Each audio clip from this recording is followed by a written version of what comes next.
este Ale Heredia. Me dejás muy arriba, Ale, ¿eh? Bueno, seguimos la tercera página, el tercer bloque, porque venimos hablando, ¿no? De los diferentes casos que, bueno, que cubrimos, que recién charlamos también, y hay un eje en común. Entonces, cómo superar, cómo seguir adelante, cómo enfrentar el juicio, tener esa potencia, que generalmente, bueno, de ahí se agarra una familia, ¿no? De la familia de alguien al quien asesinaron, de ese momento en que hay que buscar justicia y toda la fuerza y la energía está ahí esperando el inicio del debate. Pero después es cierto que también hay dos puntos delicados para mí, ¿no? Cuando hay justicia o no, pero termina un juicio, hay un vacío en esa familia. Y también cómo es ese primer momento de la noticia: mataron a papá, mataron a tu marido, a tu esposa, a tu hijo. Es una muerte violenta, no es fácil. Entonces siempre nos preguntamos cómo hacen esas familias. Por eso vamos a hablar con Alejandro Farji, que es psicólogo, es sociólogo. Ya lo molestamos más de una vez aquí en Sala de Situación, por eso lo volvemos a hacer, para tratar de entender esta situación. Alejandro, gracias por estar con nosotros. Hola, ¿qué tal? Bueno, Bueno, gracias a ustedes. usted sabe que nosotros estuvimos recién hablando con la esposa de un hombre al que asesinaron hace pocos días para robarle, delante de su hijo de 4 años, pero además tenían 2 hijos más en la familia, ¿no? Una familia ensamblada encima. eh, y el nene de 4 años que vio todo, vio cómo mataban a su papá, y hoy todavía, por supuesto, no acepta la ausencia de su padre. Le explicaron que los angelitos se lo llevaron, y él se pregunta todavía, ¿pero por qué se lo llevaron? ¿Por qué me dejó papá? Y después también hablamos con la esposa de un kiosquero al que mataron también para robarle. Y hablamos acerca de la hija, 15 años, con síndrome de Down, preparando el cumple de 15, lo mataron a él. Ella se enteró, pero a ella, por su condición, trataron de no explicarle demasiado cómo fue su muerte. Pero bueno, no hablan tanto del asesinato, pero que falta papá, eso está claro. Eh, ¿Cómo hace una familia? ¿Qué hay que hacer? ¿Cómo se enfrenta a este primer momento de la muerte violenta de un ser querido? Más que nada un hijo.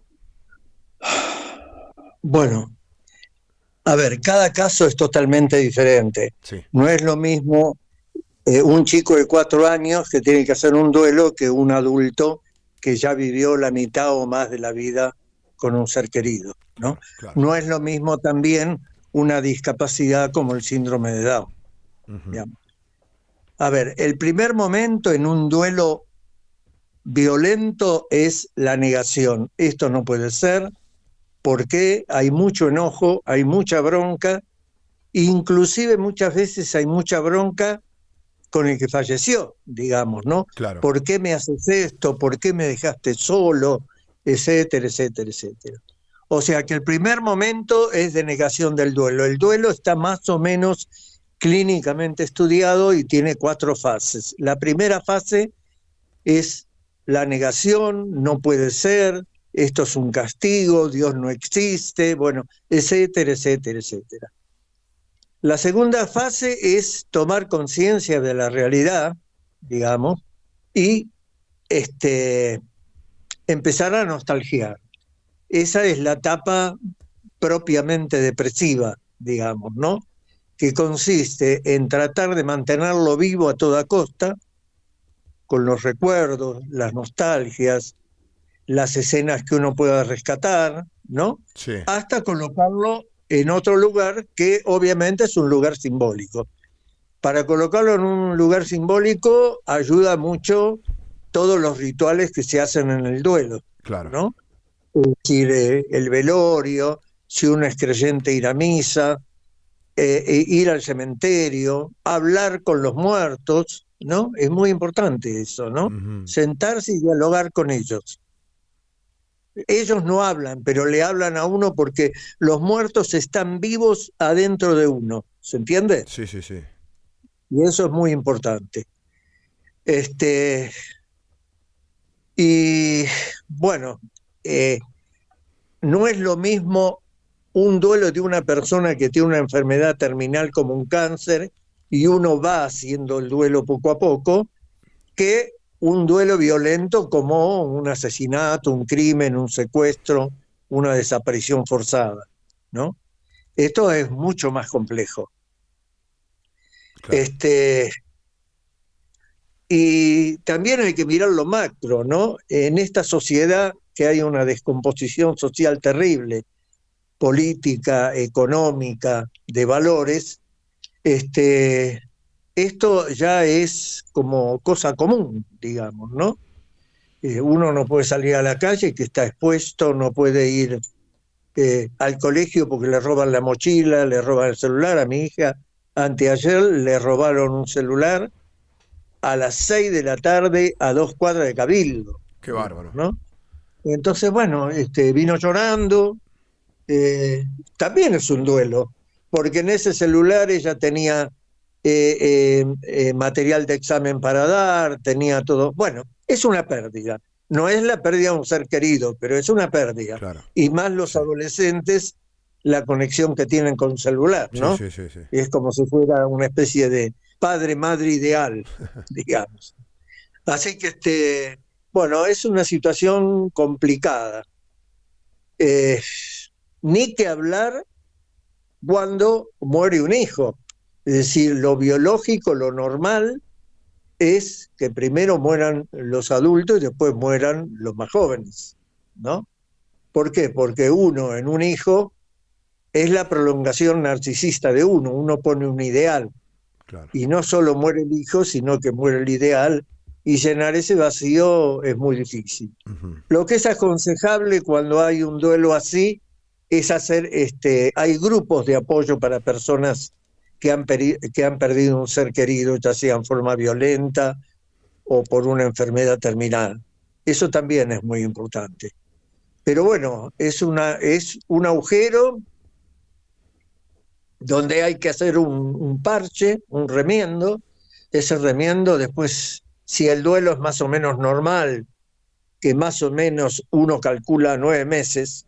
Ah, Yo me acuerdo cuando era chico, que ahora no se hace, y para mí es un error, la gente que se le moría un ser querido usaba una corbata negra o una cinta en el brazo. claro. Un tiempo. Sí, de duelo. Claro, no, pero aparte por los otros, para que los otros no lo jodan, no les hagan chistes. Claro. Esa persona que está al lado mío está de duelo. Y el duelo hay que respetarlo. Muy bien. Sí, sí, Hay sí, que sí. hacer una compañía silenciosa, digamos, ¿no?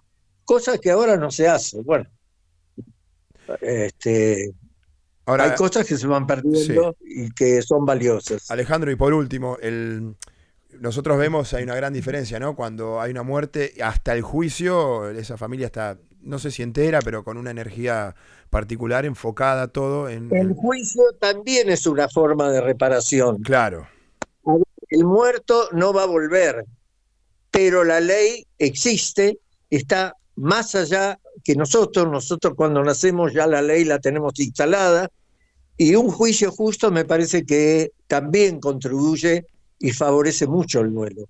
claro, claro. Eso es muy importante, ¿no? Es muy importante el duelo y es muy importante el cuerpo, porque sin el cuerpo no se puede hacer el duelo. Claro. No, el muerto no existe, Sí, sí. ¿se entiende? Sí, sí, sí, tal Es cual. decir, cuando matan a alguien y desaparece, ya sea que lo entierran o lo esconden o lo que fuere, el duelo también es mucho más complicado. Y que hubo muchos casos. Alejandro, muchas gracias, lo hicimos breve, esto realmente sabemos que es muy profundo, es muy largo, pero usted por suerte, bueno, nos puede resumir un Sí, poco bueno, este concepto. da como para que la gente que ha pasado esto pueda preguntar, pero yo les sugiero que hagan una terapia de apoyo. Sí, En el duelo no hay que tomar medicación, salvo casos extremos, porque si uno toma antidepresivos es una especie de chaleco químico que no permite la expresión del dolor claro, y no claro. es aconsejable para el duelo. ¿Se entiende? Sí, sí, sí, sí, sí, tal cual. Contiene todo, pero no sale lo que tiene que salir. Exactamente. Bueno, se puede hablar mucho, pero bueno, eso depende de la dimensión y la oportunidad que ustedes puedan tener. No se preocupe que ya lo vamos a molestar de nuevo y es un placer para nosotros, molestarlo. Bueno, gracias, ¿eh? Gracias, Chao. Alejandro, gracias. Alejandro Fargi. Y me quedo con esa frase, ¿no? Los muertos están vivos adentro de uno. Bueno, eso hay que siempre mantenerlo. En este caso, en Sala Situación, hablamos de Las muertes violentas, bueno, hay maneras de enfrentarlas y por eso existen agrupaciones como Madres del Dolor y otras ONG o agrupaciones de víctimas de la inseguridad que es impresionante. Y vamos a ir, no sé si la semana que viene o la otra vamos a molestar de nuevo a alguien de Madres del Dolor, que tenemos mucha comunicación con ellos, que son gente que se enteran de un crimen, dejan pasar unas horas, dejan pasar unos días.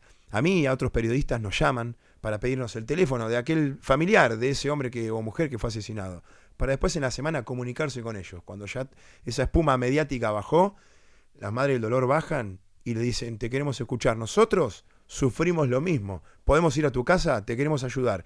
Y así es como se van juntando entre las familias de las víctimas.